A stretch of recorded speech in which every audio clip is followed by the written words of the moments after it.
I give you the longer length of the chain that you requested. However, this does not entitle you to more trust. I simply want to give in to the smaller demands for now.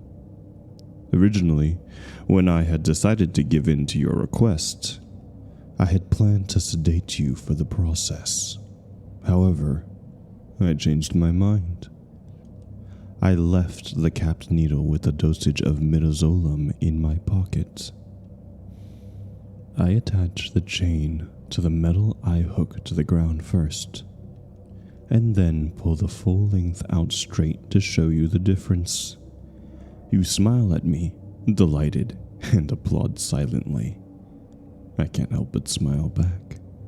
It makes my chest swell with that feeling I only feel around you. Like that calloused heart in my chest wants to crawl out and throw itself at your feet. I sit down on the bed and pat the space beside me. You come forward and sit, raising your foot and placing it within reach.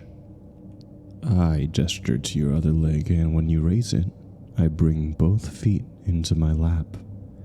I gently stroke the top of your foot with the back of my fingers before gently guiding you to lean back against the wall. I look at you pointedly and let the smile drop from my face abruptly. I don't take the mask off, but I allow my eyes to change almost imperceptibly, and I say nothing for a moment. I bring my hands up and sign. Be a good girl. You look at me nervously and nod silently. You are promising me to behave. I unlock the lock and remove the original chain from your ankle. I let it drop to the ground. I take a moment to look over the area where the chain had been in contact with your skin, as I do every time that I change the chain and collar. There is a circumferential open wound from the friction of the chain. I've overlooked this. I have somehow missed it over the past 10 days that I hadn't changed the chain. I usually change it on schedule, once a week. However, when you started responding to my physical cues, I became distracted. You are so very distracting, my love. My brows furrow immediately, and I'm abruptly feeling a fury that has me clenching my teeth together. I am not fucking happy. I am signing at you aggressively. This must hurt. Why didn't you say anything? You look at me confused and ask me what was hurt. I gesture to your foot in my lap. I am not happy, and it shows. You sit up and you twist your legs to the side, moving one out of my lap, and it nearly makes it to the ground before I am gripping you violently. Where exactly do you think you're going? You make a breathy sound, and your eyes are wide and watering in pain before I can relax my grip. You sign at me angrily. How? Hurt.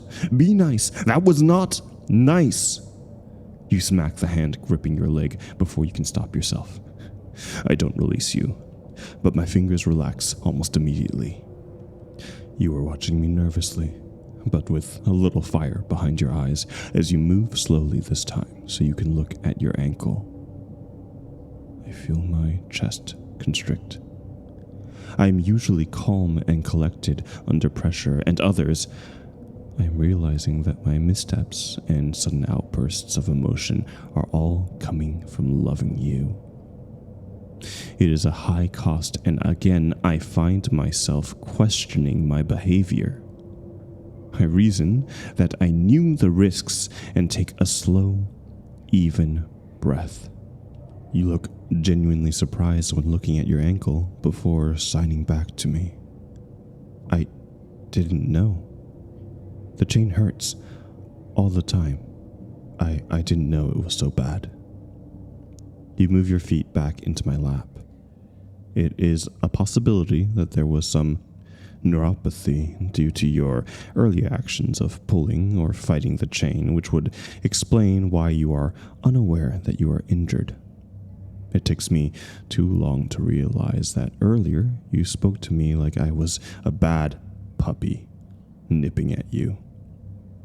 I scowl, but shake my head, trying to free myself from this eclipse of violent thoughts that wash over me. There is nowhere and no one for me to express my rage upon. I will have to check your ankle where the chain rests more frequently. You seem to be holding your breath. I can see a scarlet flush working its way up your neck into the tips of your ears. I watch it travel up your throat and tint your cheeks. Such a beautiful throat.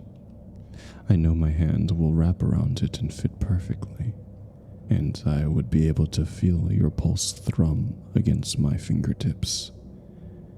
I let my imagination wander for a moment. I let myself think of your warmth, the slick, wet feeling on your mouth and your tongue. I think of grabbing a fistful of your hair and pulling, making you bare your throat to me while in the throes, and marking your soft skin with my teeth. I let my hunger speak volumes simply through my gaze. Your eyes are wide, focused, fixated, and you remain silent. Of course you are, but there is so much said behind those eyes of yours.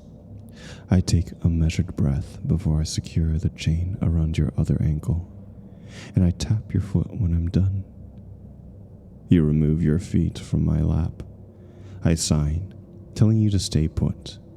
I enter the code on the remote to bypass the parental control and turn on the television, and then hand you the remote. I remind you once more with sign language. Stay here. I'll be right back. I return with the first aid kit, and I take my time. I'm extremely gentle while putting on an antibiotic cream, before applying sterile pads and wrapping the gauze around the area. I have assumed you will be engrossed in the television and look up. Only you're not. You're watching me closely. You give a wobbly smile and sign one thing. Thank you. I stroke your leg, careful to avoid the newly placed bandage. I knew that these were growing pains of your awakening, but I had been intent on making this as painless as possible. I am disappointed that you didn't tell me sooner, nor did it seem that you had kept an eye on your ankle. You should know better. You should have been aware. You should have told me. The thank you distracts me, though, and I refrain from scolding you.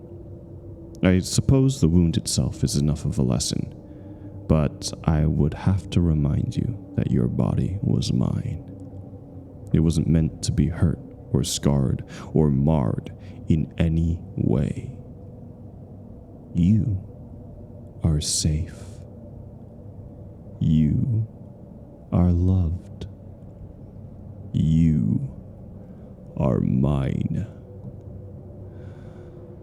Mine. I don't confront you about those feelings or thoughts of mine. In fact, I am hyper-fixated on your own thoughts and the way you are dealing with them. The small eddies of undercurrent in the waters of your heart and mind. I simply watch as these thoughts drip into that ocean and spread. I am rarely one to delay in gratification, but I know if I let it build, let it stay, sway, let you bend and kowtow in your own thoughts, it'll be much more efficient than my own interference. Unless I see you sway too far to the other side of your thought process. Then I'll have to derail your little train of thought and steer you back to the right viewpoint. However, I do find myself watching the cameras closer than ever each time I'm not with you. I watch you as you talk to yourself with your hands. I had loved this so much about you when we were first dating. You were so expressive, so sincere. It was like reading your thoughts. I watch you talk about anything and everything. Some thoughts are simple, like afterthoughts or random exclamations that are as adorable as they are simple. Where? Where are you? Damn you, show yourself! You would sign animatedly. Then you pause as you go hunting for something. It seems you have found it, as you point to your bed before exclaiming, "You were hiding! How dare you!" It was a sweater you had taken off in bed and forgotten to put in the laundry basket. Then there were longer conversations with yourself that are much more complex, chaotic, confused. What do I do? It seems like you have resorted to arguing with yourself about your feelings and about your current situation. You talk about the change in dynamic between us, question what you are to do about the current situation, and the one that I find myself fixated on the most. You ask yourself, do you love him? It is when, after days of asking yourself this question, you finally answer yourself outside of ignoring it, or waving your hands in the air exasperatedly, as though you could erase the very sign language you put into existence, and moving on with your own internal thoughts. When you finally answer, all I can feel are those vibrant colors you paint my black and white world with, and it is as beautiful as it is violent. When you finally answer, I am finally alive, and I can only feel your words as you sign. Of course I love him.